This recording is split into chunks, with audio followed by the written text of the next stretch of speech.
Hello बच्चों, कैसे हो सब लोग? सब बने बने ना? चलो, लास्ट क्लास का पढ़ के तो बैठ गए होगे। क्या पढ़े थे लास्ट क्लास में? वेपर प्रेशर और उसको इफेक्ट करने वाले फैक्टर्स, और साथ ही साथ एक इंपॉर्टेंट टॉपिक स्टार्ट किए थे, दैट इज राउल्ट लॉ, और उससे रिलेटेड न्यूमेरिकल बनाए थे।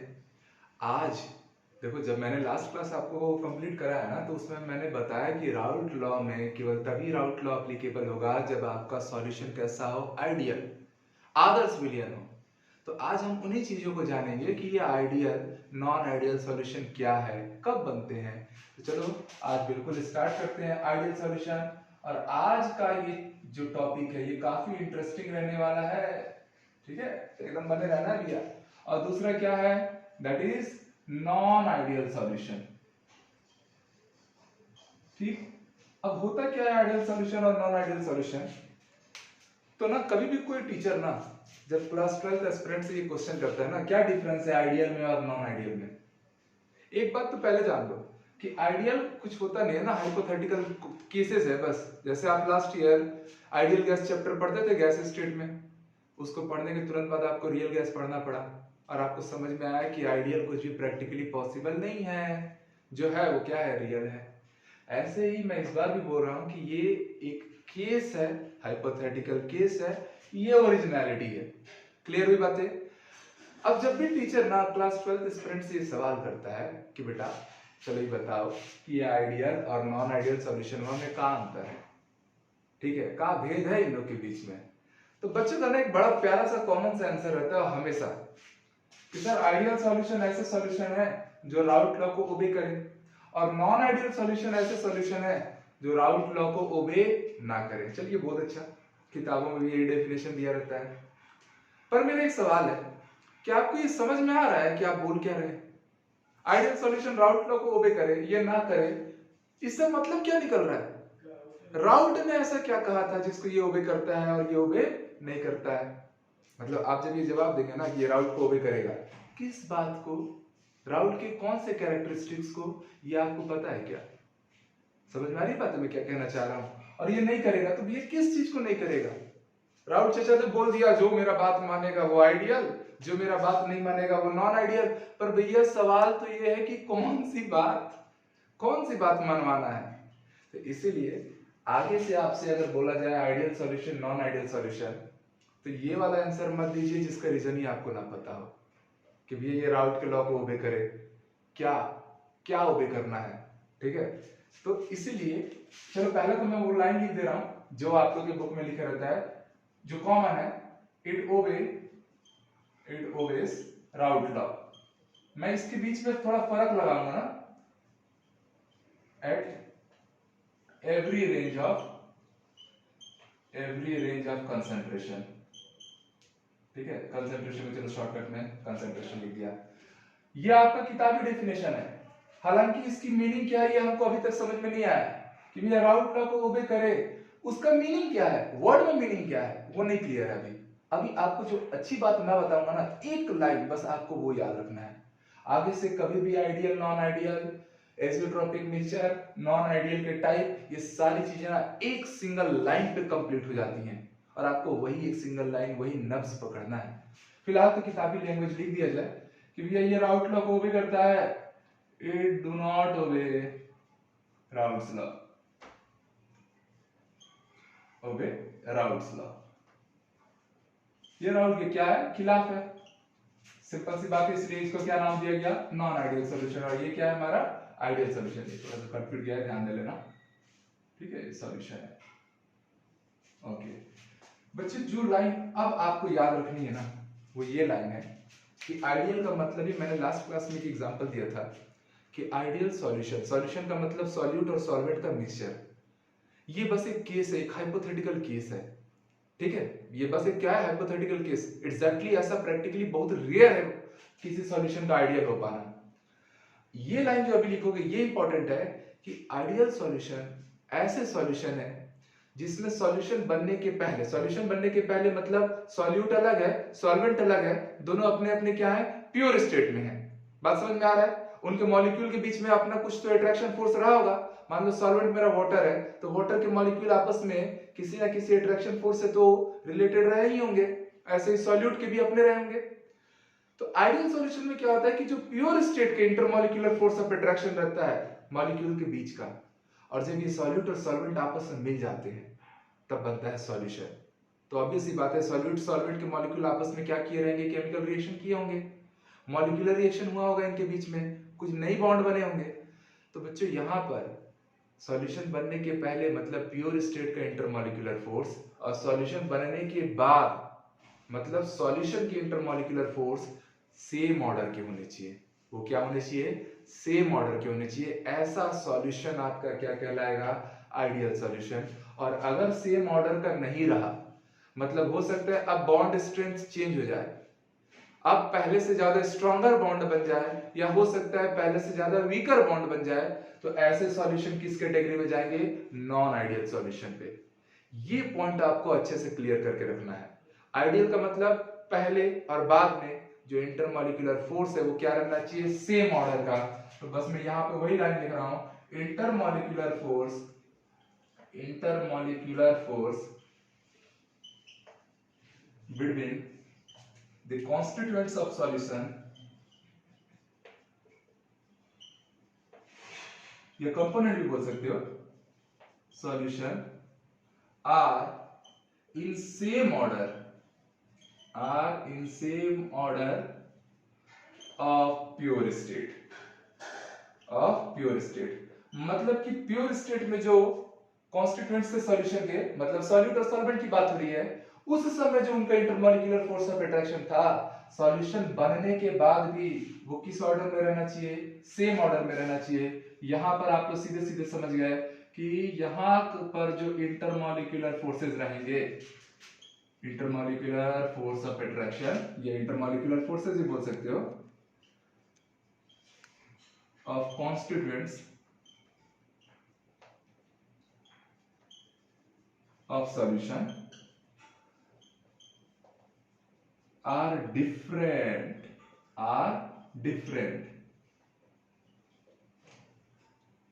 from pure state। मतलब समझे, पहले जैसा फोर्स था बाद भी वैसे रहना चाहिए, मतलब बॉन्ड स्ट्रेंथ में किसी भी टाइप का चेंज नहीं हो, तब वो क्या है, आइडियल सॉल्यूशन। अगर मान लीजिए सॉल्यूट और सॉल्वेंट को मिलाने से ऐसा हो गया कि बॉन्ड स्ट्रेंथ चेंज हो गई, अब पहले से ज्यादा स्ट्रॉन्गर बॉन्ड बन रहा है या वीकर बॉन्ड बन रहा है, क्योंकि केमिकल रिएक्शन हुआ ना दोनों के बीच में, तो जब बॉन्ड स्ट्रेंथ चेंज हो जाएगी, इंटरमॉलिक्यूलर फोर्स का लेवल चेंज हो जाएगा, तब आप कहेंगे उसको नॉन आइडियल सॉल्यूशन। तो बच्चों क्लियर सी बात है कि आइडियल सॉल्यूशन को अगर हम लोग को बनाना होगा तो हम कैसे बना पाएंगे। तो मैंने लास्ट वीडियो में भी एक एग्जांपल दिया था कि मान लीजिए ना आप ना 100 लीटर वाटर ले लीजिए और उसमें एक छोटा सा शुगर केन डालिए, या हो सकता है एक बूंद आप लोग उसमें एसिटिक एसिड डालिए, तो भैया सॉल्यूट और सॉल्वेंट आपस में मिल रहा है तो सॉल्यूशन तो बनेगा, बट यहाँ पर जो अमाउंट है सॉल्यूट का वो इतना नेग्लिजिबल है कि वो 100 लीटर वाटर के मॉलिक्यूल के साथ कोई मॉलिक्यूलर रिएक्शन या केमिकल रिएक्शन तो करने जाएगा नहीं। मतलब कि पहले जो अट्रैक्शन फोर्स है बाद में भी अट्रैक्शन फोर्स क्या रहे, वही रहे। तो अगर मैं सॉल्यूट के अमाउंट को नेग्लिजिबल रख के सॉल्यूशन बना दूं तो उस टाइप के सॉल्यूशन को मैं कैसा कंसीडर कर लूंगा, आइडियल सॉल्यूशन। बात समझ में आई। अब ये लाइन को पकड़ के आप बड़ी सारी इंपॉर्टेंट लाइन खुद से आप बना पाओगे। पहली बात तो यही थी, चलो इस लाइन में थोड़ा सा ध्यान दो कि आगे से कोई भी पूछे आइडियल और नॉन आइडियल में क्या डिफरेंस है, तो आप यही बोलेंगे कि इसमें जो इंटरमॉलिक्यूलर फोर्स ऑफ अट्रैक्शन है वो सेम ऑर्डर में रहता है और इसमें डिफरेंट ऑर्डर में रहता है। क्लियर बात। बाकी राउट लॉ फॉलो करता है नहीं करता है ये तो खैर थ्योरेटिकल बात हो गई, ये तो आधा समझ में भी नहीं आता कि कहना क्या चाह रहा है। अच्छा बच्चों, अगर राउट लॉ फॉलो किया इसका मतलब कि इसका पार्शियल प्रेशर जो आएगा सॉल्वेंट का वो obviously P not A into X होगा, लास्ट क्लास में आपने पढ़ा है। ऐसे ही पार्शियल प्रेशर ऑफ सॉल्यूट जो आएगा वो उसका प्योर स्टेट में पार्शियल प्रेशर इनटू क्या होगा, उसका मोल फ्रैक्शन। राउट लॉ को ओबे किया मतलब ये रिजल्ट आता है। यहां पर आप लोग देख रहे हो नॉन आइडियल सॉल्यूशन राउट लॉ को ओबे नहीं किया है। इसका मतलब कि सॉल्यूशन के अंदर जो पार्शियल प्रेशर आएगा वो उसके प्योर स्टेट के पार्शियल प्रेशर और मोल फ्रैक्शन के प्रोडक्ट के इक्वल नहीं होगा, इक्वल नहीं होगा। क्यों? क्योंकि राउट लॉ ओबे नहीं कर रहा है ये। कौन? Non ideal solution. ऐसे ही मान लो सॉल्यूट की बात होती तो यहाँ पे आप नॉट इक्वल टू लगा देते, वेरी इजी। ठीक, अच्छा एक बात और, पहले बच्चों इक्वल नहीं है, इक्वल नहीं है का मतलब क्या है कि जो partial pressure inside the solution जो आएगा ना सॉल्वेंट का, ठीक है, वो हो सकता है कि उसके प्योर स्टेट के प्रेशर और मोल फ्रैक्शन के प्रोडक्ट से या तो ज्यादा आ जाए, ग्रेटर आ जाए, या हो सकता है कि वो उसके प्योर स्टेट और मोल फ्रैक्शन के प्रेशर जो मोल फ्रैक्शन है उनके प्रोडक्ट के से क्या हो जाए, या तो छोटा हो जाए। इसका मतलब यहां से नॉट इक्वल का मतलब ही है आइदर ग्रेटर और लेस, बस इक्वल नहीं ले सकते। तो यहां से जो नॉन आइडियल सॉल्यूशन है ये फर्दर दो भाग में क्लासिफाइड हो जाएगा। एक जिसमें पॉजिटिव आया वो पॉजिटिव डेविएशन नॉन आइडियल कहलाएगा, और एक जिसमें नेगेटिव आ रहा है या लेस आ रहा है वो क्या कहलाएगा, negative deviation non ideal solution. तो नॉन आइडियल और आइडियल के बीच का भी डिफरेंस चल रहा है, पर इस डिफरेंस के बीच में ही हमने ये एक और नई बात जान ली कि जो नॉन आइडियल सॉल्यूशन है ना ये फर्दर दो पार्ट में क्लासिफाइड होगा। हालांकि मैं इसको थोड़ी देर में डील करूंगा, ठीक है, फिलहाल अभी इसको और बढ़ाया जाए। तो ये तीन डिफरेंसेस तो आपको क्लियर हो गए, ठीक है। एक फोर्थ डिफरेंस आप ये समझिएगा, इसी लाइन को पकड़ के चलो ना, इसी लाइन को पकड़ के चलना, ठीक है, इंटरमॉलिक्यूलर फोर्स वाली लाइन, यही लाइन अपने आप में पूरी कंक्लूजन है ना, इसी से पकड़ के पूरे रिजल्ट बनेंगे। फोर्थ पॉइंट आप समझना, आप खुद समझो कि अगर सॉल्यूशन बनने के पहले और सॉल्यूशन बनने के बाद, सॉल्यूट सॉल्वेंट के मिलने के बाद ना सॉल्यूशन बन गया, अगर इंटरमॉलिक्यूलर फोर्सेस में कोई चेंज नहीं आया, कोई चेंज नहीं आया का मतलब बच्चों आप समझ पा रहे हो, ना तो हीट एब्जॉर्ब किया है और ना ही हीट रिलीज किया है, क्योंकि भैया बॉन्ड एसोसिएट होते डिसोसिएट होते तब तो हीट फैक्टर में चेंजेस आता ना, यहां तो मॉलिक्यूलर फोर्स सेम है। तो आप यहां समझ पाएंगे कि change in heat of mixture अगर मैं लूंगा या change in enthalpy of mixture लूंगा, एंथैल्पी क्या है, कांस्टेंट प्रेशर पे हीट ही तो है, तो उसका चेंज कितना आएगा, जीरो आएगा। आया समझ में? पर क्या यहां पर जीरो आएगा क्या, change in enthalpy of mixture non ideal के लिए जीरो आएगा क्या, ऑब्वियसली नॉट। बात पकड़ पाए कि ये क्यों जीरो हुआ, क्योंकि मॉलिक्यूलर फोर्स में डिफर हुआ ही नहीं ना, जो जैसा था वो वैसे ही रह गया, मॉलिक्यूल का शेप साइज वॉल्यूम जैसा था वैसा ही रह गया, ना बॉन्ड टूटा ना बॉन्ड जुड़ा। तो इस दफा आप समझ पाए कि चेंज इन एंथैल्पी कितना आया, जीरो आया। फिफ्थ पॉइंट यहीं से फिर से तैयार हो जाएगा, अगर मैं वॉल्यूम चेंज इन मिक्सचर अगर बात करूं तो वही बात है बच्चों, फिर से फोर्स सेम ऑर्डर का है, शेप साइज मॉलिक्यूल का बिल्कुल वैसा ही का वैसा मेंटेन है, इसका मतलब चेंज इन वॉल्यूम भी यहाँ कितना आएगा, जीरो आएगा। और नॉन आइडियल के केस में फिर से change in volume of mixture या सॉल्यूशन की अगर बात करोगे तो वो जीरो नहीं आएगा। तो इस एक लाइन को पकड़ने से आप समझ पा रहे हो कि दो लाइन तो अपने आप बोनस में तैयार। साइंस ऐसे ही पढ़ना है, एक चीज को पकड़ो उसी से सारा ढूंढ दो, ठीक है। आगे एक चीज और आपको थोड़ा सा मैं दिखाना चाहूंगा कि आइडियल नॉन आइडियल तो खैर हमने पढ़ा, कुछ इसके एग्जांपल्स ले लेते हैं, ठीक है। ये पूरे पॉइंट्स आप लोगों को क्लियर हुए, तो अगर मैं इसकी एग्जांपल लूंगा तो सबसे पहले तो इसकी एग्जांपल में मान लो यहाँ पर बेंजीन, ऐसे एग्जांपल बहुत इंपॉर्टेंट तो नहीं रहते हैं, प्लस टॉलुइन, पर क्या है नीट में एक आध बार पूछ दिया इसलिए अपने को थोड़ा सा कर लेना है। या मान लो मैं ethyl bromide plus ethyl iodide, इनका मिक्सचर भी लूं, वो भी किस में ट्रीट किया जाता है, आइडियल सॉल्यूशन में। या कई बार हम लोग एन हेक्सेन और नॉर्मल हेप्टेन, एन मतलब नॉर्मल का मिक्सचर भी आप किसकी तरह ट्रीट करोगे, non ideal solution sorry ideal solution के एग्जांपल्स में ट्रीट करोगे। बात जब नॉन आइडियल सॉल्यूशन की आएगी, इसके एग्जांपल में तो आप कुछ भी ले लो ना भैया, कुछ भी ले लो मतलब कुछ भी ले लो। आप क्लोरोफॉर्म को CCl4 के साथ अटैक करा दो, क्लोरोफॉर्म समझते हो ना क्या होता है, किस चीज में यूज होता था क्लोरोफॉर्म, अरे पुराने जमाने की मूवीज देखते थे, एक रुमाल में गुंडे लोग कुछ केमिकल डाल के ऐसे लोगों को स्मेल करा के किडनैप करते थे, है ना, एक से एक सीन रहती थी पुराने जमाने की मूवीज में। तो वो जो केमिकल होता था ना जो लोगों को बेहोश करने के काम आता था, वही क्या था, क्लोरोफॉर्म था। इसके अलावा आप लोग एसीटोन प्लस एनिलीन ले लो, या मान लीजिए मैंने एसीटोन प्लस CH2 ले लिया, या मैंने वाटर प्लस HCl ले लिया, या मैंने वाटर प्लस नाइट्रिक एसिड ले लिया, इनको हम लोग नॉन आइडियल में ले रहे हैं। क्यों? क्योंकि जैसे ही वाटर और HCl या वाटर और नाइट्रिक एसिड को मैच करोगे तो ऑब्वियस सी बात है कि इनके बीच में हाइड्रोजन बॉन्डिंग की चांस है। और हाइड्रोजन बॉन्ड कैसा बॉन्ड है? स्ट्रॉन्ग बॉन्ड है। मतलब कि बॉन्ड स्ट्रेंथ पहले जैसा नहीं रहा, अब बॉन्ड स्ट्रेंथ इंक्रीज हो गया। ठीक है, तो जब भी बॉन्ड स्ट्रेंथ या intermolecular force of attraction change होगा तो ऐसा सॉल्यूशन किस कैटेगरी में जाएगा? नॉन आइडियल सॉल्यूशन में। तो ये था प्यारे बच्चों आपको आइडियल और नॉन आइडियल सॉल्यूशन के बीच का डिफरेंस एक थोड़ा रिवीजन करते हैं कि आइडियल सॉल्यूशन माने राउट लॉग ओबे करे नहीं। आइडियल सॉल्यूशन का मतलब ही है कि इंटरमॉलिक्यूलर फोर्स प्योर स्टेट में और सॉल्यूशन बनने के बाद सेम ऑर्डर में आए। नॉन आइडियल में सेम ऑर्डर में नहीं आए। ये राउट लॉ को ओबे करेगा, ये नहीं करेगा। यहाँ चेंज इन एंथैल्पी जीरो होगी, यहाँ नहीं होगी। बस यही सारे तो पॉइंट्स थे। तो होप सो ये पूरा का पूरा कॉन्सेप्ट आपको ठीक से समझ में आया। अब हम यहीं पर हमारे काम को थोड़ा आगे और कंटिन्यू करेंगे। प्यारे बच्चों अभी अभी मैंने आपको ये चीज नोटिस करवाई थी कि जो नॉन आइडियल सॉल्यूशन है ये फर्दर ना दो पार्ट में क्लासिफाइड हो जाएंगे। नॉन आइडियल सॉल्यूशन जो है हमारे ये फर्दर दो पार्ट में क्लासिफाई होंगे। और वो कौन कौन से दो पार्ट हैं और उनको आपको याद कैसे रखना है, तो चलो मैं उसका एक छोटा सा ट्रिक आपको बताऊंगा ना, क्योंकि हमेशा बच्चे ना कंफ्यूज हो जाते हैं। ठीक है, पर वो ट्रिक आपको याद रखना तो आप कभी भूले से भी नहीं भूलोगे। पहला आप लोग का होता है, उसको हम लोग नाम देते हैं प्यारे बच्चों positive deviation non ideal solution. Non ideal solution.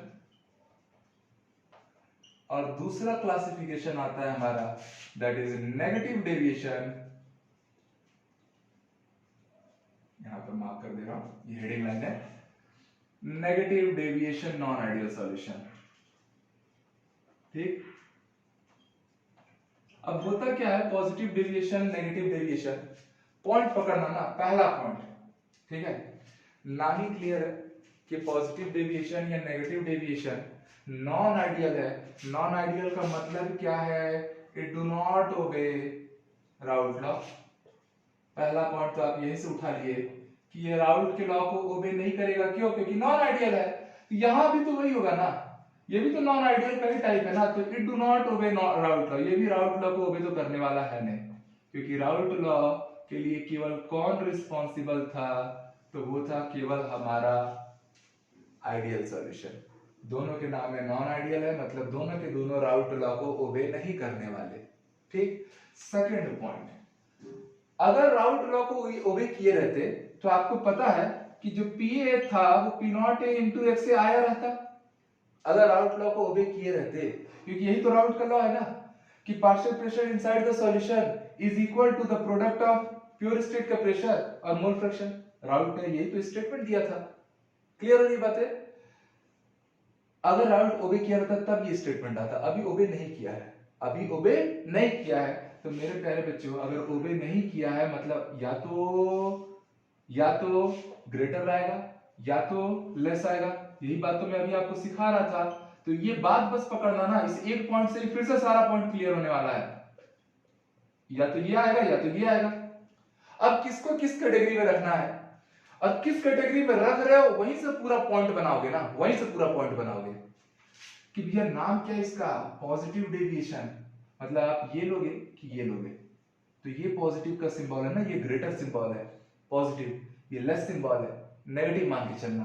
तो यहां पर आप सीधे सीधे समझ गए कि जो पीए है वो P naught A into X A के प्रोडक्ट से क्या रहेगा? ज्यादा रहेगा। पी नॉट ए क्या होता है? प्योर स्टेट में सॉल्वेंट का वेपर प्रेशर। यहां पर क्या रहेगा मेरे प्यारे बच्चों कि जो पीए रहेगा वो लेस रहेगा P naught A into x से। ठीक, ये लाइन अब मैं हटा रहा हूं, ये बस समझाने के लिए था। इसका मतलब आप लोग क्या समझे कि भैया यहां पर पॉजिटिव डेविएशन में जो अमाउंट ऑफ वेपर प्रेशर हमको मिलेगा, amount of vapour pressure is higher. वो प्योर स्टेट से क्या मिलेगा? ऑब्वियसली ज्यादा मिलेगा। ठीक है, at same temperature, at same temperature, ये कंडीशन अप्लाई कर दे रहा हूं। अगर मेरा नॉन आइडियल सॉल्यूशन है तो आप देख रहे हैं लेस का सिंबल लगा है, मतलब कि यहां पर जो अमाउंट ऑफ वेपर प्रेशर आएगा इज लोअर। वो कैसा मिलेगा, लेस मिलेगा at same temperature, same temperature. बात समझना ना, मेरे पास दो अलग अलग कंटेनर है, दोनों में दो अलग अलग टाइप के नॉन आइडियल सॉल्यूशन है। मान लो मैंने दोनों को ना 200 डिग्री सेल्सियस पे हीट दिया, गर्म किया, तो जिसमें से वेपर अमाउंट ज्यादा बन रहा होगा, जिसमें वेपर अमाउंट ज्यादा बन रहा होगा वो पॉजिटिव डेविएशन वाला है। और जिसमें वेपर, भैया जितना ज्यादा वेपर अमाउंट बनेगा वेपर प्रेशर भी तो उतना ही ज्यादा आएगा ना, कॉमन सी बात है। 5 लीटर का गैस सिलेंडर ज्यादा अच्छा वेपर प्रेशर प्रोड्यूस करेगा कि 15 किलो का, कॉमन सी बात है भैया। 15 किलो वाला क्या वेपर प्रेशर प्रोड्यूस करता है, वेपर प्रेशर नहीं मतलब प्रेशर प्रोड्यूस करता है, धुआं धमाका उड़ता है तो 3-4 घर एक साथ ले जाता है, ठीक है। खैर हर जगह ब्लास्ट ही नहीं कर देना है, आप पढ़ाई में आओ। तो मैंने वही बोला ना, दो कंटेनर लेना जिसका वेपर या वेपर अमाउंट ज्यादा है, वेपर प्रेशर ज्यादा है वो पॉजिटिव में, और जिसमें कम आए या वेपर प्रेशर की वैल्यू कम आए वो किस में जाएगा, नेगेटिव डेविएशन। अब इस पॉइंट से प्यारे बच्चों आपको तुरंत एक और पॉइंट जनरेट हो जाएगा। क्या पॉइंट जनरेट हो जाएगा, कंटेनर में दो अलग अलग नॉन आइडियल सॉल्यूशन थे, सेम टेम्परेचर पे आपने दोनों को हीट दिया था, इधर भी 200 डिग्री सेल्सियस, इधर भी 200 डिग्री सेल्सियस। फॉर एग्जांपल आप 100 भी ले सकते हो, 500 भी ले सकते हो, आपकी मर्जी। मेरे प्यारे बच्चों, फर्स्ट वाले मतलब पॉजिटिव डेविएशन में वेपर कंटेंट ज्यादा आया था। वेपर कंटेंट ज्यादा आने का मतलब आप ये समझ पा रहे हो कि उसके मॉलिक्यूल्स जल्दी टूटे होंगे, जल्दी ब्रेक किए होंगे लिक्विड में, और वो तुरंत स्टीम में या वेपर में कन्वर्ट हुए होंगे। इसका पॉइंट पकड़ना ना, मॉलिक्यूल जल्दी ब्रेक कर रहे हैं, वेपर में कन्वर्ट हो रहे हैं, इसका मतलब उनके मॉलिक्यूल के बीच का जो इंटरमॉलिक्यूलर फोर्स ऑफ अट्रैक्शन है वो कैसा है, वो वीकर है। तभी तो जल्दी टूटा, जल्दी वेपर बना, और जल्दी वेपर, ज्यादा वेपर, इसलिए वेपर प्रेशर क्या आया, हायर आ गया। यहाँ के मॉलिक्यूल का स्ट्रेंथ स्ट्रांग था, यहाँ के मॉलिक्यूल का स्ट्रेंथ क्या था, स्ट्रांग था, इसलिए जल्दी टूटा नहीं, इसलिए वेपर लेट से बना, कम वेपर बना, वेपर प्रेशर क्या आया, लोअर आया। तो पॉजिटिव नेगेटिव डेविएशन नाम देते ही आप ये लाइन लिखोगे, ये लाइन आते ही ये लाइन आया, और ये लाइन आपको तुरंत बता देगा कि here intermolecular force of attraction, intermolecular force of attraction कैसा रहेगा, बताओ मुझे, रिप्लाई करो, हायर आएगा कि लोअर आएगा, is lower between the molecule. बात समझ में आया, बिटवीन द मॉलिक्यूल, सिंपल सी बात है। इसका इंटरमॉलिक्यूलर फोर्स ऑफ अट्रैक्शन कैसा आएगा, लोअर आएगा। किसके कंपेयर में, प्योर स्टेट के कंपेयर में। कंपैरिजन हमेशा कहां से होगी, प्योर स्टेट से, कंपेयर टू प्योर स्टेट लिख दे रहा हूं, ठीक है, compare to pure state.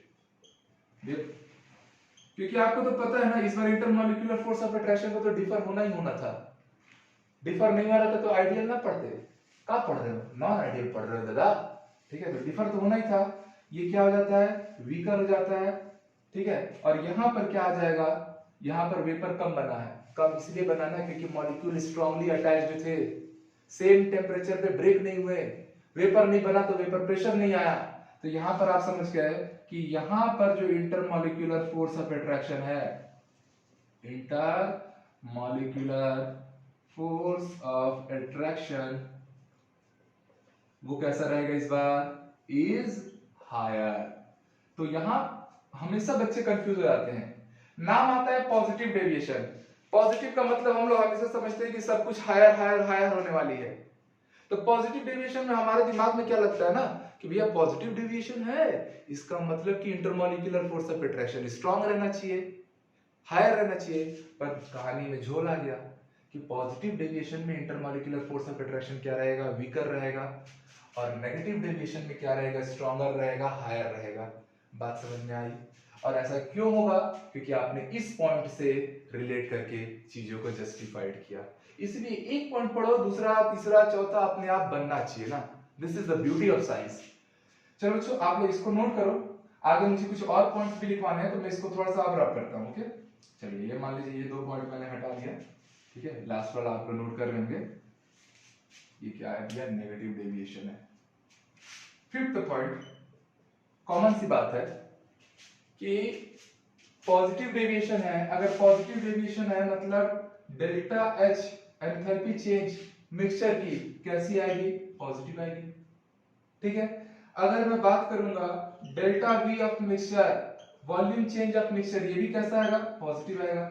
Negative deviation के लिए ये दोनों चीजें कैसी हो जाएंगी, नेगेटिव नेगेटिव हो जाएंगी। डेल्टा एच ऑफ मिक्सचर कैसा आएगा, सॉल्यूशन का जो एंथैल्पी चेंज है वो नेगेटिव आएगा, और सॉल्यूशन का जो वॉल्यूम चेंज है वो भी कैसा होगा, लेस देन 0 होगा। तो 5-6 पॉइंट तो आप लोगों ने ऐसे ही जनरेट कर लिए, positive deviation as well as negative deviation में। एक प्यारे बच्चों, एक छोटा सा एग्जांपल भी मैं करवा देता, सॉरी इसका छोटा सा ग्राफ करवा देता हूं। हल्ला करने लगे मोहल्ले के डॉगी लोग, चलो ध्यान देना। यहाँ पर मान लीजिए x से क्या है 1 है और x भी क्या है 0 है, मतलब ये केवल कौन सा जोन है, प्योर सॉल्वेंट जोन है। ये कौन सा जोन है, प्योर सॉल्वेंट। और यहाँ मान लो x से 0 है, x भी क्या है 1, b मतलब सॉल्यूट, a मतलब सॉल्वेंट। शुरू से ये बात क्लियर चला रहे हैं हम लोग। ये कौन सा जोन है भैया, प्योर सॉल्यूट जोन है। तो यहाँ का जो प्रेशर आएगा वो P0 भी आएगा, प्योर स्टेट है ना। किसका, B क्यों लिखा, क्योंकि सॉल्यूट का जोन है। और यहाँ का प्रेशर क्या आएगा, P0 है, ये मतलब सॉल्वेंट का प्योर स्टेट है। यहाँ 0 से लेके यहाँ पीक तक आने वाले जो प्रेशर रहता था, आप इसको क्या नाम देते थे, PA नाम देते थे। ये जो बीच का जो हिस्सा है ये सॉल्यूशन है ना, इधर प्योर सॉल्वेंट प्योर सॉल्यूट, दोनों बीच में क्या हुआ है, मिक्स हुए हैं। सॉल्यूट सॉल्वेंट मिक्स होता है तो क्या बनता है, सॉल्यूशन बनता है। तो ये पूरा हिस्सा सॉल्यूशन का है। और ये PA क्या है, partial pressure of solvent inside the solution. पहले ये बातें क्लियर कर चुके हैं। सिमिलरली यहाँ x भी 0 है, यहाँ 1 है, तो यहाँ पर पार्शियल प्रेशर 0 से लेके अपने पीक तक पहुंचा। इस प्रेशर को आप लोग नाम दोगे partial pressure of solute inside the solution. और ये आपका प्यारे बच्चों आता था पार्शियल प्रेशर ऑफ सॉल्यूशन, जो हमेशा क्या होता था, PA plus PB। No doubt ये तब के लिए था जब हमारा सॉल्यूशन क्या था बच्चों, आइडियल था। जब क्या था, आइडियल था। राउल्ट लॉ में आपने इस डायग्राम को पहले भी बनाया है, और राउल्ट लॉ केवल किसके लिए एप्लीकेबल है, आइडियल सॉल्यूशन के लिए। अभी हम क्या पढ़ रहे हैं, नॉन आइडियल सॉल्यूशन, और उसमें भी क्या पढ़ रहे हैं, पॉजिटिव डेविएशन। तो पॉजिटिव डेविएशन वाले का ग्राफ कैसे बनेगा, तो ये जो आप P है, आप ये ना होके आप ये समझ लो, बस इस लाइन को ध्यान दो ना, केवल आप इस लाइन को ध्यान दो, सब भुला दो। इससे पॉजिटिव डेविएशन करना है, मतलब ऊपर जाऊंगा कि नीचे आऊंगा, ऊपर जाऊंगा, तो ऊपर जाऊंगा मतलब लाइक दिस। अब ये कहलाएगा आपका partial pressure of solvent. Similarly solute के लिए पहले ये लाइन आई थी, अब आप इस लाइन बस को ध्यान दो, बाकी सारे डायग्राम में सारी चीजें को हटा दो, बस आपके हिसाब से एकदम अर्जुन बनो ना, जो बोल रहा हूं बस वही दिखना चाहिए। तो भैया ये PB वाली लाइन है, ठीक है, पॉजिटिव करना है, मतलब नीचे से ले जाऊं कि ऊपर से ले जाऊं, पॉजिटिव डेविएशन है ना, तो ऊपर से ले जाओ ऐसे। अब ये क्या कहलाएगा, पार्शियल प्रेशर ऑफ सॉल्यूट, ये जो कर्व वाली लाइन गई है। सॉल्यूशन का चाहिए बच्चों, तो सॉल्यूशन का भी पॉजिटिव डेविएशन है, तो ऊपर से ये है आपका पार्शियल प्रेशर ऑफ सॉल्यूशन, जो PA प्लस क्या होगा, PB रहेगा। तो पॉजिटिव डेविएशन का प्लॉट ऐसे क्यों बना के दिया है NCERT की बुक में, होप सो सबको ठीक से क्लियर हो गया होगा। किसके किसके बीच का प्लॉट है, vapour pressure versus mole fraction. Mole fraction को x से रिप्रेजेंट करेंगे। ऐसी अगर बात होगी नेगेटिव डेविएशन वालों की, उसमें vapour pressure versus mole fraction के बीच का अगर मुझे प्लॉटिंग करना रहेगा, तो मेरे ख्याल से आप तो मेरे सारे DL स्टूडेंट इमीडिएटली आप बता पाएंगे। यहाँ मान लो x से 1 है, केवल सॉल्वेंट है, सॉल्यूट 0 है, यहाँ केवल सॉल्यूट है, सॉल्वेंट 0 है, ठीक है, मतलब ये P0 भी है। तो इसका पहले प्लॉट ऐसा आया था, इसका ऐसा आया था, और ये ऐसा, ये तब था जब ये आइडियल था। अब हम लोग को नेगेटिव डेविएशन नॉन आइडियल लेना है। नेगेटिव डेविएशन मतलब ये पहले PA था, बट अब इस लाइन की कहां जाना है, नेगेटिव मतलब नीचे से, इसको यहां मैच करना ना, ठीक है। ये अब हो गया partial pressure of solvent inside the solution. बीच का पूरा जोन किसको रिप्रेजेंट कर रहा है, सॉल्यूशन को। सिमिलरली यहां पर आ रहा हूं, ये लाइन भी करी थी, बट हमको नेगेटिव डेविएशन मतलब ऊपर से ज्यादा तो पॉजिटिव, नेगेटिव डेविएशन मतलब कहां जाना है, नीचे से जाना है, एती डहार टू ओती डहार, छत्तीसगढ़ में बोलते हैं एती डहार उती डहार, इस पार उस पार, नीचे वाले साइड से जाना ना, कर्व बनाते हुए जाना लाइक दिस। और ये क्या कहलाएगा, partial pressure of solute inside the solution. पूरे सॉल्यूशन का पार्शियल प्रेशर जाना चाहिए, तो वो ये लाइन, ये PA प्लस PB, बात समझ में आया? तो ये ग्राफ ऐसा क्यों बना, ये ग्राफ ऐसा क्यों बना। होप सो ये सारी बातें अब आप लोग को ठीक से समझ में आ रही होंगी। इसको बच्चों आप लोग नोट करो। अब इसके साथ ही साथ अगर मैं मान लो इसके कुछ एग्जांपल्स लूं, पॉजिटिव डेविएशन और नेगेटिव डेविएशन में, आप लोग पहले इसको नोट कर लो। अब मैं इसको थोड़ा सा हटा रहा हूं ना एग्जांपल के लिए, क्योंकि इसके एग्जांपल आपको याद रखने हैं। 2 बार नीट ने इस पे क्वेश्चन किया है ना, तो भैया एग्जांपल तो हमको याद करना ही पड़ेगा। एग्जांपल में क्या क्या आएगा, तो सबसे पहले अगर मैं ध्यान दूंगा तो यहां आता है बच्चों एसीटोन प्लस इथेनॉल सॉल्यूशन का मिक्सचर, और ये नीट पूछ चुका है। इथेनॉल और एसीटोन का मिक्सचर, और ऑप्शन में डाल दिया था क्या है, ideal solution, positive deviation non ideal, negative deviation non ideal, none of this. बच्चे को पता है, इमीडिएटली स्ट्राइक कर जाएगा। ठीक है, दूसरा एग्जांपल फिर से एसीटोन प्लस CH2 का मिक्सचर। अगर आपको नेगेटिव डेविएशन की एग्जांपल लेने हैं तो यहां पर मेरे प्यारे बच्चों आपका आ जाएगा एसीटोन के साथ ही आप ले लेना एनिलीन। भैया नेगेटिव डेविएशन में क्या करना है, इंटरमॉलिक्यूलर फोर्स ऑफ अट्रैक्शन को ना स्ट्रॉन्गर करना है। मतलब एग्जांपल बनाते समय बस आप ये ध्यान रखना ना, रटने की जरूरत नहीं है। आप सोचेंगे सर ये कैसे हम याद रखेंगे, बिल्कुल नहीं याद करने की जरूरत है। आप बस इस चीज पे नोटिस करना, नेगेटिव डेविएशन में इंटरमॉलिक्यूलर फोर्स ऑफ अट्रैक्शन क्या होता है, इंक्रीज कर जाता है, नो डाउट। तो आप ऐसे एग्जांपल्स लो ना जिसमें हाइड्रोजन बॉन्डिंग का केस लगे या स्ट्रॉन्ग आयनिक बॉन्ड बन जाए, ऐसा कुछ कुछ एग्जांपल ले लो। ठीक है, तो भी hydrogen bond literally molecular level पे स्ट्रॉन्ग बॉन्ड में कंसीडर किया जाता है। ठीक है, तो कहीं ना कहीं जहां हाइड्रोजन बॉन्ड बन रहा होगा या स्ट्रॉन्ग बॉन्ड बन रहा होगा वो लोग नेगेटिव डेविएशन में चले जाएंगे। जैसे एग्जांपल के तौर पे मैंने वाटर के साथ HCl ले लिया, बनाएगा नेगेटिव डेविएशन। मैंने वाटर के साथ नाइट्रिक एसिड ले लिया। ठीक है, यहाँ पर आप लोग क्या ले लोगे, क्लोरोफॉर्म के साथ CCl4 को ले लोगे, कोई हाइड्रोजन बॉन्डिंग वॉन्डिंग का केस नहीं बन रहा है। तो कब आप लोग पॉजिटिव डेविएशन बनाओगे, कब आप नेगेटिव डेविएशन बनाओगे, आप बॉन्ड स्ट्रेंथ के बिहाफ पे चीजों को आराम से सोच समझ के बना सकते हो। इसी में बच्चों एक और एग्जांपल ले लेना, अगर मैंने वाटर के साथ ना मेथनॉल CH3OH, या मैंने वाटर के साथ इथेनॉल लिया ना C2H5OH, ये दोनों भी आपको positive deviation non ideal solution ही बना के देंगे। ठीक है, और ये जो वाटर विद इथेनॉल सॉल्यूशन है ये भी आपका नीट में आ चुका है। तो ये कुछ इंपॉर्टेंट से एग्जांपल्स हैं। आपको पॉजिटिव आइडियल नॉन आइडियल के डिफरेंस और positive deviation non ideal, negative deviation non ideal के बीच का डिफरेंस मुझे लगता है आप पूरी तरह से क्रिस्टल क्लियर हो गया होगा। तो बच्चों आप इसको नोट कीजिए। कुछ प्रीवियस ईयर्स के क्वेश्चंस मैं आपके सामने लाता हूं। चलिए मेरे बच्चे ये कुछ क्वेश्चंस हैं, अलग से प्रैक्टिस की जरूरत नहीं है, यहीं पे चलो 2-2 मिनट नहीं लगेगा सब सवाल बनाने में। सारे क्वेश्चन प्रीवियस ईयर्स के हैं ना, नीट और IIT के। ठीक है, तो थोड़ा रिस्पेक्ट के साथ। ओके, क्वेश्चन क्या पूछा, a solution of acetone in ethanol. ठीक है, अभी अभी मैंने आपको ये पढ़ाया है ना कि इथेनॉल और एसीटोन का जो मिक्सचर होता है वो किस में कंसीडर किया जाता है, वो कंसीडर किया जाता है positive deviation non ideal solution के लिए। इथेनॉल और acetone, similarly acetone plus CH2 भी पॉजिटिव डेविएशन था, बट जब एसीटोन विद एनिलीन लोगे तो वो आप लोग का नेगेटिव डेविएशन की कैटेगरी में चले गया था। तो बच्चे को पता है, सीधे स्ट्राइक करेगा, नीट का है वो क्वेश्चन है ये। ठीक है, सिमिलरली ये क्वेश्चन देख लो। अच्छा, कंफ्यूज नहीं होना ना कि सर हायर लेवल में जाएंगे क्या, मैं बिल्कुल बेसिक से जाऊंगा, आपकी हर जरूरत पूरी हो, मतलब बोर्ड में भी आप लोग 100 आउट ऑफ 100 स्कोर करो, ये मेरी इच्छा है, और कॉम्पिटेटिव एग्जाम में भी ना पूरे सवाल आपसे लगे। ठीक है, मिलके दोनों की अपनी अपनी रिस्पॉन्सिबिलिटी है, कॉन्सेप्ट मुझे क्लियर कराना है, प्रैक्टिस आपको करना है, सब बेहतर होगा।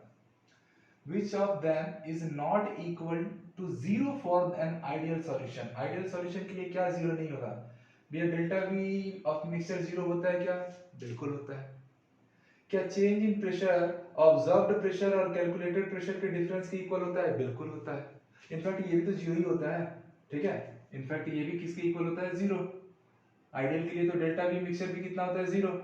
हमसे पूछा गया नॉट इक्वल टू 0, क्या डेल्टा X मिक्सचर 0 होता है क्या, हाँ बिल्कुल ये भी 0 होता है, अभी भी पढ़े हो।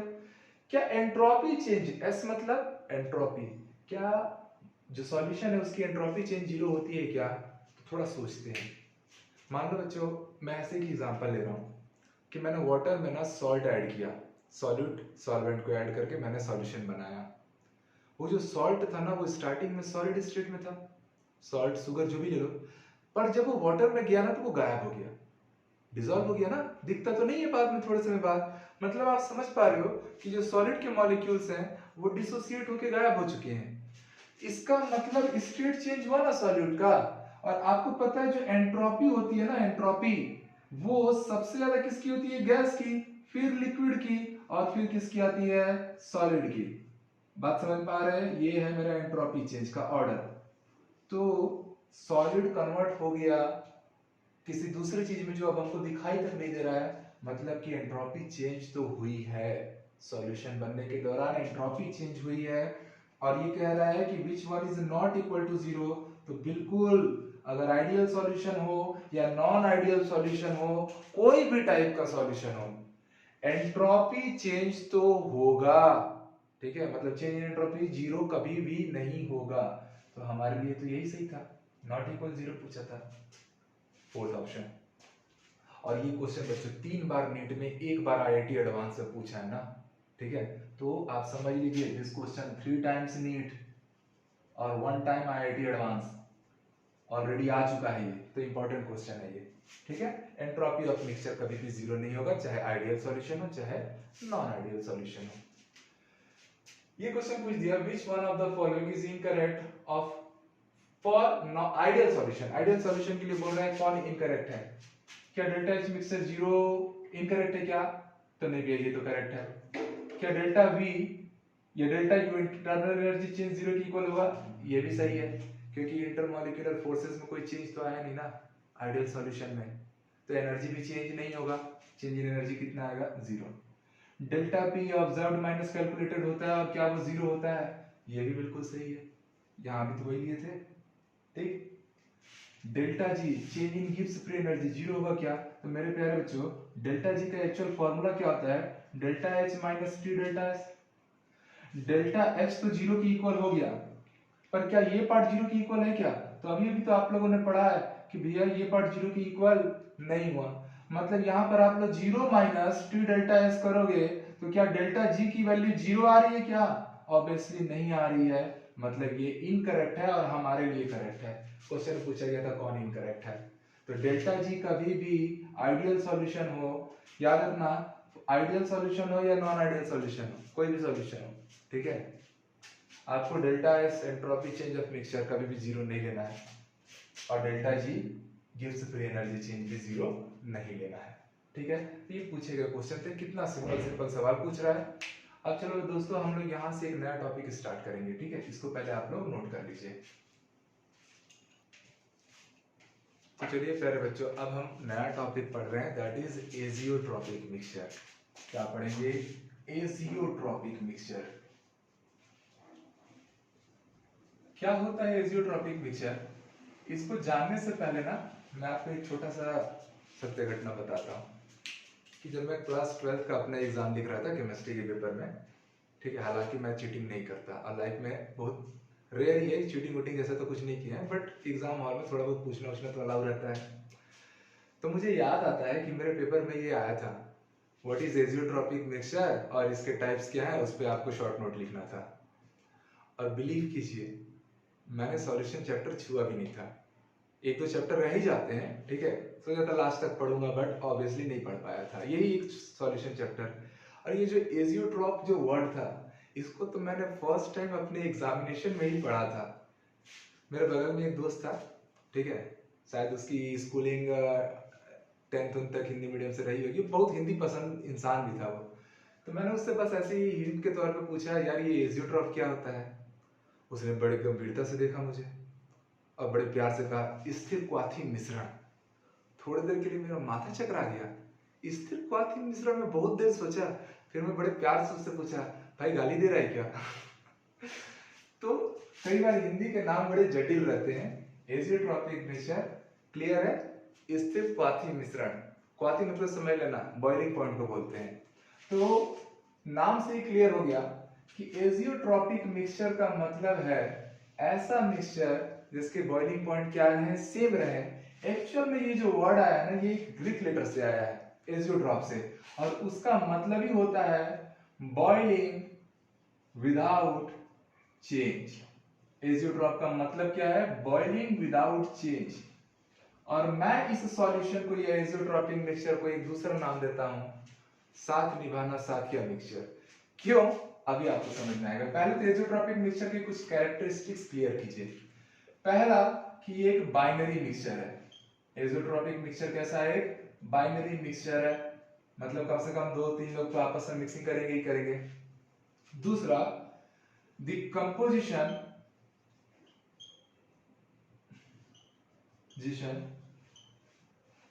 in liquid and vapor state are same। Liquid state और वेपर स्टेट में जो कंपोजिशन रहेगा ना सॉल्यूशन का, वो क्या रहना चाहिए? सिमिलर रहना चाहिए। ये एजियोट्रॉपिक मिक्सचर के कंडीशंस है। Third, same boiling point. Same boiling point, solution का जो बॉइलिंग पॉइंट रहे वो क्या रहे? सेम रहे। फॉर एग्जांपल आप समझिए, मैंने वाटर में इथेनॉल को ऐड किया। फॉर एग्जांपल इथेनॉल का जो बॉइलिंग पॉइंट होता है नियर अबाउट मान लीजिए 80 डिग्री सेल्सियस है, 79-80, और वाटर का तो 100 होता ही है।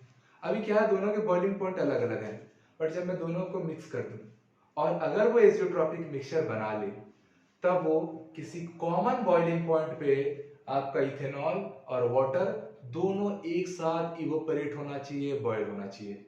ये नहीं कि अगर मैं 100 या 90 डिग्री सेल्सियस पे अगर मैं बॉयल कर रहा हूँ, इथेनॉल का 80 था, वाटर का 100 था, तो केवल इथेनॉल वेपर बन के उड़ गया, वाटर बच गया। ऐसा नहीं होना चाहिए। ये लोग क्या है? साथ निभाना साथिया। पहले अलग अलग थे, बट जब जैसे एक साथ मिलकर एक सॉल्यूशन बन गए, अब आप इनको हटा नहीं सकते, क्योंकि अब ये लोग दो नहीं एक हो चुके हैं। तो ऐसा मिक्सचर जो सेम बॉइलिंग पॉइंट पे बॉइल होता हो, ऐसे ही मिक्सचर को आप क्या नाम दोगे? Azeotropic mixture. अब ऑब्वियस सी बात है, अगर सेम बॉइलिंग पॉइंट पे बॉइल हो रहा है, इसका मतलब कि जो एजियोट्रॉपिक मिक्सचर आएगा, it can distill unchanged in composition। तो आप उसके कंपोजिशन में भी कोई चेंजेस नहीं पाएंगे, और साथ ही साथ सेम बॉइलिंग पे ना इन लोग एक साथ इवोपरेट हो गए ना, सेम बॉइलिंग टेम्परेचर पे, सेम बॉइलिंग पॉइंट पे, मतलब आप दो नहीं, आप वो एक लौता एक सॉल्यूशन है। मॉलिक्यूल्स आपस में पूरी तरह से इंटरेक्ट हो चुकी हैं, घुल मिल गई हैं। क्लियर हो रही बातें? इसका मतलब है कि अब आप उनको जो बड़े सारे इंपॉर्टेंट फिजिकल मेथड होते हैं ना, क्लास 9 तो पढ़े होंगे, distillation method, fractional distillation method, उनसे भी आप अब इनको सेपरेट नहीं कर सकते। मतलब ए और बी अगर आपस में मिल चुका है और अगर वो एजियोट्रॉपिक मिक्सचर बना चुका है, तो वो फ्रैक्शनल डिस्टिलेशन मेथड से भी सेपरेट नहीं हो पाएगा। तो ये है आपका एजियोट्रॉपिक मिक्सचर से रिलेटेड पॉइंट्स। इंपॉर्टेंट पॉइंट क्या है कि वेपर और लिक्विड स्टेट के कंपोजिशन सेम रहेंगे, बॉइलिंग पॉइंट सेम मान लिया जाएगा बाद में जो सॉल्यूशन का बॉइलिंग पॉइंट आएगा, और आप इसको सिंपली सेपरेट नहीं कर पाएंगे। तो ये तो था आपका प्यारे बच्चे एजियोट्रॉपिक मिक्सचर क्या है वो बात। अब ये एजियोट्रॉपिक मिक्सचर कितने टाइप के होते हैं, तो नाम से ही क्लियर है। एजियोट्रॉपिक, जैसा मेरे दोस्त ने बड़ा अच्छा बोला था हिंदी में, स्थिर क्वाथी मिश्रण। स्थिर मतलब सेम, क्वाथी मतलब बॉइलिंग पॉइंट, मिक्सचर मतलब सॉल्यूशन। तो सेम बॉइलिंग सॉल्यूशन को आप लोग क्या नाम देंगे? Azeotropic mixture. पर प्यारे बच्चों, ऑब्वियस सी बात है कि पहले आप समझिएगा, आइडियल तो ये रहेंगे नहीं ना। आइडियल क्यों नहीं रहेंगे? क्योंकि दोनों के पहले बॉइलिंग पॉइंट अलग अलग थे, मिलकर एक नया कॉमन बॉइलिंग पॉइंट बना। अब वो नया कॉमन बॉइलिंग पॉइंट जो बन रहा है, वो हो सकता है पहले वाले से ज्यादा हो जाए। ज्यादा तब होगा जब उनके मॉलिक्यूलर बॉन्ड क्या होंगे? स्ट्रॉन्ग। यह हो सकता है कम हो जाए। कम तब होगा जब उनके बीच का इंटरमॉलिक्यूलर फोर्स ऑफ अट्रैक्शन क्या रहे? वीक। तभी तो लो बॉइलिंग पे भी बॉयल हो जाएगा। बात समझ पा रहे हैं ना? मतलब एजियोट्रॉपिक मिक्सचर अपने आप में आइडियल सॉल्यूशन को फॉलो करने वाला है कि नॉन आइडियल सॉल्यूशन को फॉलो करने वाला है। तो मैंने पहले बोला था विच पॉइंट पकड़ के चलना ना, इंटरमॉलिक्यूलर फोर्स। आप देख पा रहे हैं कि बॉइलिंग पॉइंट डिफर कर रहा है, मतलब बॉन्ड स्ट्रेंथ डिफर कर रहा है, मतलब इंटरमॉलिक्यूलर फोर्स डिफर कर रहा है। इसका मतलब एजियोट्रॉपिक मिक्सचर अपने आप में नॉन आइडियल सॉल्यूशन के क्लासिफिकेशन को एडॉप्ट करेगा। अब ये कितने टाइप के होंगे? तो मैंने अभी अभी हमने सुना कि बॉइलिंग पॉइंट पे तो काम चल रहा है ना। एजियोट्रॉपिक का मतलब ही क्या है, सेम बॉइलिंग मिक्सचर। एजियोट्रॉप का मतलब ही याद रखना है एक लाइन में, सेम बॉइलिंग मिक्सचर, ऐसा मिक्सचर जिसका बॉइलिंग पॉइंट क्या रहे, सेम रहे। अब वो बॉइलिंग पॉइंट या तो मैक्सिमाइज हो सकता है या तो मिनिमाइज हो सकता है, डिपेंड करेगा बॉन्ड और स्ट्रेंथ पे या इंटरमॉलिक्यूलर फोर्स ऑफ अट्रैक्शन पे। तो इसी बिहाफ से जो एजियोट्रॉपिक मिक्सचर है वो दो पार्ट में क्लासिफाई होगा बच्चों।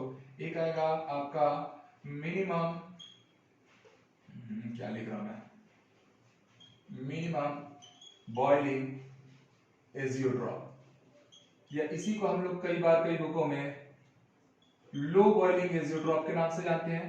और एक हमारा रहेगा मैक्सिमम बॉइलिंग एजियोट्रॉप या हाई बॉइल एजियोट्रॉप के नाम से जानेंगे। समझ में? अब इनके बीच का डिफरेंस देख लीजिए भैया। मिनिमम बॉइलिंग एजियोट्रॉप नाम से क्लियर हुआ कि प्योर स्टेट में जो भी हमारे कंपोजिशन थे ना, जो सॉल्यूट था जो सॉल्वेंट था, वो जब सॉल्यूशन बने हैं तो उस पर्टिकुलर केस में, इस पर्टिकुलर केस में जो बॉइलिंग पॉइंट है वो क्या हो चुका है, डिक्रीज हो चुका है। मतलब boiling point is lower compared to pure state. Pure state से अब जो बॉइलिंग पॉइंट आ रहा है वो क्या आ रहा है, कम आ रहा है। यहां के लिए प्यारे बच्चे क्या हो जाएगा, boiling point is higher than pure state. देखो नाम से ही मिनिमम बॉयल मैक्सिमम बॉयल, नाम से ही आपने ये लाइन बनाई। अब सिंपली ये लाइन बनते ही आप ये बात भी समझ गए, अगर बॉइलिंग पॉइंट लोअर है इसका मतलब कि जो इंटरमॉलिक्यूलर फोर्स आएगा, देखो एग्जाम में जब डिफरेंसेस लिखने आता है ना, तो आप साइंस के स्टूडेंट है, आपको डिफरेंसेस खुद से जनरेट करने आना चाहिए भाई। लोअर बॉइलिंग पॉइंट हुआ है इसका मतलब जो इंटरमॉलिक्यूलर फोर्स ऑफ अट्रैक्शन है उसकी जो वैल्यू है वो क्या हुई है, डिक्रीज कर गई है। Intermolecular force of attraction is weaker compare to pure solution या प्योर स्टेट। प्योर स्टेट में जो इंटरमॉलिक्यूलर फोर्स ऑफ अट्रैक्शन होगा सॉल्यूशन बनने के बाद, एजियोट्रॉपिक मिक्सचर बनने के बाद, उसका इंटरमॉलिक्यूलर फोर्स ऑफ अट्रैक्शन क्या हो गया है, डिक्रीज हो गया है। डिक्रीज हुआ इसलिए तो लो बॉइलिंग टेम्परेचर पे भी बॉइल कर जा रहा है। ठीक है, यहां पर क्या रहेगा, इंटरमॉलिक्यूलर फोर्स कैसा आएगा, हायर आएगा। ठीक है, सिंपल सी बात है। इंटरमॉलिक्यूलर फोर्स ऑफ अट्रैक्शन जो रहेगा वो इस बार क्या रहेगा, स्ट्रॉन्गर रहेगा, हायर रहेगा। सिमिलरली भैया यहाँ intermolecular force of attraction stronger है, इसका मतलब आप फिर से समझ गए। अभी अभी तो आप लोगों ने नॉन आइडियल सॉल्यूशन के क्लासिफिकेशन पढ़ा था और उसमें यह बात जाना था कि नॉन आइडियल सॉल्यूशन में क्या होना है। ठीक है, पॉजिटिव डेविएशन आता था और नेगेटिव डेविएशन आता था। जिसमें intermolecular force of attraction strong रहते थे वो कम वेपर बनाता था, वेपर प्रेशर कम आता था और वो नेगेटिव डेविएशन में जाता था। ये बात मैंने क्लियर कराई है। मतलब प्यारे बच्चों आप ये साफ साफ समझ गए कि जो मैक्सिमम बॉयल एजियोट्रॉप है या जो हाई बॉयल एजियोट्रॉप है वो एक्चुअल में नेगेटिव डेविएशन शो करेगा ना, negative deviation non ideal solution को शो करेगा। किसको शो करेगा, यहां शो लिख रहा हूं, shows negative deviation non ideal solution, और इट शोज, ये क्या शो करेगा, positive deviation non ideal solution. Non ideal solution, non ideal तो होने थे, ये बात तो क्लियर हो गई थी। ठीक, क्यों, क्योंकि भैया intermolecular force of attraction differ कर रहा था, बॉन्ड स्ट्रेंथ डिफर कर रहा था, तो नॉन आइडियल तो आना था। एक लाइन से मिनिमम मैक्सिमम ये वर्ड बोलने से आप लोग low boiling high boiling point पकड़ पाए। लो बॉइलिंग पॉइंट का मतलब इंटरमॉलिक्यूलर फोर्स वीक रहेगा, इसमें हायर रहेगा। इंटरमॉलिक्यूलर फोर्स वीक है इसका मतलब कि वो पॉजिटिव डेविएशन नॉन आइडियल है। इंटरमॉलिक्यूलर फोर्स स्ट्रांग है, हायर है, इसका मतलब कि वो negative deviation non ideal solution है। इसमें क्या होगा, इसमें वेपर प्रेशर हायर मिलेगा कि लोअर मिलेगा, ऑब्वियस सी बात है, वीक फोर्स है। तो वेपर प्रेशर का अमाउंट हायर आएगा, इसमें लोअर आएगा। अगर एग्जांपल लिखना होगा प्यारे बच्चों तो आपको पता तो चल गया कि मिनिमम बॉयल या low boil azeotrope positive deviation non ideal solution है। तो जितने भी आपने positive deviation non ideal solution के एग्जांपल लिखे हैं like acetone with ethanol, acetone plus CH2, chloroform with CCl4, water with nitric ethanol and methanol, ये सारे एग्जांपल इसमें आ जाएंगे किसमें, मिनिमम बॉयल एजिड्रॉप। और इसकी एग्जांपल भी आप लोग को क्लियर है, जो आपके नेगेटिव डेविएशन वाले नॉन आइडियल सॉल्यूशन के एग्जांपल आए होंगे वो आपके हाई बॉयल या मैक्सिमम बॉयल एजिड्रॉप में कंसीडर कर लिए जाएंगे। तो इसलिए मैंने वहां पर आपको एग्जांपल पे फोर्स किया, क्योंकि दो अलग अलग सेगमेंट है, कहीं भी आपको एग्जांपल घुमा के दे देगा। और मुझे लगता है अब आपको एजियोट्रोपिक मिक्सचर क्या है ये बात एकदम अच्छे से क्लियर हो गई। मेरे जैसा हालात मत रखना कि एग्जाम सेंटर में आप लोग सवाल देख रहे हो और सोच रहे हो यार ये कहाँ से पूछ दिया, ऐसा भी कुछ था क्या सिलेबस में, तो ऐसा ना हो। तो खूब अच्छे से पढ़ो बच्चों, मिलते हैं नेक्स्ट क्लास में।